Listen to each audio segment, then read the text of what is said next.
So'nggi vaqtlarda Xitoy dunyoning yirik mamlakatlari bilan hamkorlik va do'stlik aloqalarini mustahkamlab, yaqin munosabatlar o'rnatishga urinayotganini ko'ryapmiz. Masalan, joriy yilning 13-aprel kuni AQSh prezidenti Donald Tramp qariyb 10 yil deganda amaliy tashrif bilan Pekinga bordi. Uning ortidan 19-20 may kunlari Rossiya prezidenti Vladimir Putin ham ayni Si Zinpin qarorgohida mehmon bo'ldi. Oradan ko'p ham o'tmadiki, Xitoy raisi Shimoliy Koreyada ko'rinish berdi. Ushbu safar mamlakat yetakchisi Kim Chen Inning taklifiga binoan 8-9-iyun kunlari amalga oshirildi. Bu Si Zinpinning 2019-yildan buyon Pxenyanga qilgan ilk tashrifi hisoblanadi. Undan avvalgi Xitoy rahbarlarining Shimoliy Koreyaga tashrifi orasida 14 yillik tanaffus kuzatilgan edi. Tashrif Xitoy va Shimoliy Koreya o'rtasidagi do'stlik va hamkorlik to'g'risidagi shartnoma imzolanganining 65 yilligi fonida o'tkazildi. Pxenyanda Si Zinpin qizil gilam, faxriy qorovul va 21 marta otilgan artilleriya salyutlari bilan kutib olindi. Hozirda Xitoy Shimoliy Koreyaning eng muhim iqtisodiy hamkori bo'lib qolmoqda.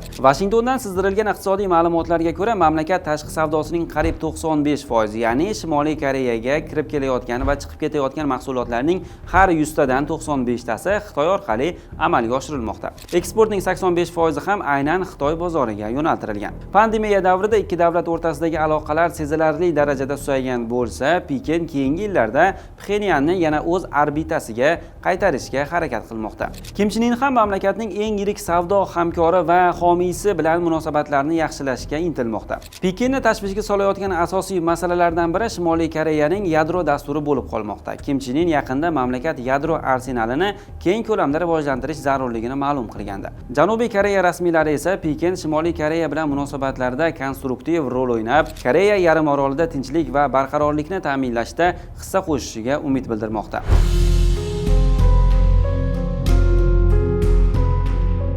So'nggi yillarda Si Zinpin xorijiy safarlarni sezilarli darajada qisqartirgan. Agar 2013-2019-yillarda u yiliga o'rtacha 14 ta xorijiy tashrifni amalga oshirgan bo'lsa, 2022-2025-yillarda bu ko'rsatkich taxminan 6 taga tushdi.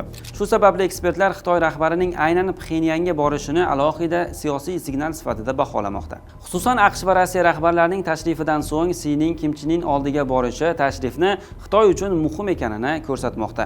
Mutaxassislarning fikricha, tashrifning asosiy sabablardan biri Shimoliy Koreya va Rossiya o'rtasidagi yaqinlashuv. Rossiyaning Ukrainaga qarshi urush boshlaganidan buyon Pxenyan Moskvaga qurol-yarog', artilleriya, snaryadlari va harbiy yordam ko'rsatib kelmoqda. Janubiy Koreya Milliy xavfsizlik strategiyasi institutining hisob-kitoblariga ko'ra, Rossiya 2023-yildan buyon Shimoliy Koreyaga milliardlab dollar qiymatdagi to'lovlarni amalga oshirgan. Pekin esa Shimoliy Koreyaning Rossiyaga haddan tashqari yaqinlashib, Moskvaga ortiqcha qaram bo'lib qolishini oldini olishga urinmoqda. Jumladan Xitoy Rossiyaning Shimoliy Koreyaga zamonaviy harbiy texnologiyalar berayotganidan ham xavotirda bo'lishi mumkin. Janubiy koreyalik ekspertlarning ta'kidlashicha, Pekin tarixan Pxenyanga harbiy yordam masalasida ehtiyotkor siyosat yuritgan. Chunki haddan tashqari kuchaygan Shimoliy Koreya, Koreya yarim orolida kuchlar muvozanatini izdan chiqarishi mumkin.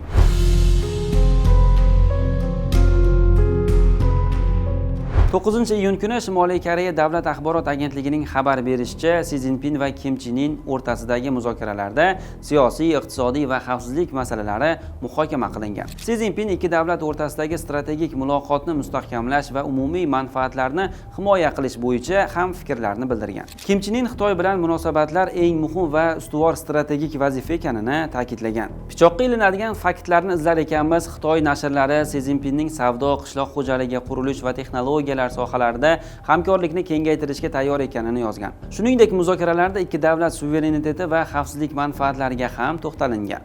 Shimoliy Koreya yetakchisi Pekinning yagona Xitoy tamoyilini qo'llab-quvvatlab, Tayvan Xitoy hududining ajralmas qismi sifatida qarashini bildirgan. Umuman olganda, uchrashuvlar davomida Shimoliy Koreya va Xitoy muzokaralarida Pxenyanning yadro dasturi va AQSh bilan munosabatlarini muhokama qilinmaganiga aniqlik kiritilmagan. Ammo Si Zinpinning tashrifi 4-iyun kuni Kim Chen In mamlakat yadro salohiyatini keskin oshirish rejalari haqida gapirganidan ko'p o'tmay amalga oshirgani bu borada sezilarli ishlar bo'lishi ehtimolini oshirishi mumkin. Biroq xalqaro kuzatuvchilar Pxenyan va Pekin hozircha e'tiborni yadro masalalaridan ko'ra siyosiy, iqtisodiy va strategik hamkorlikni mustahkamlashga qaratmoqda. AQSh bilan raqobat kuchayib borayotgan sharoitda Xitoy Shimoliy Koreya bilan aloqalarni yanada yaqinlashtirish orqali mintaqadagi pozitsiyasini mustahkamlashga harakat qilmoqda. So'nggi yangiliklar uchun Anxoruzning ijtimoiy tarmoqlardagi sahifalariga obuna bo'ling va bizni kuzatishda davom eting.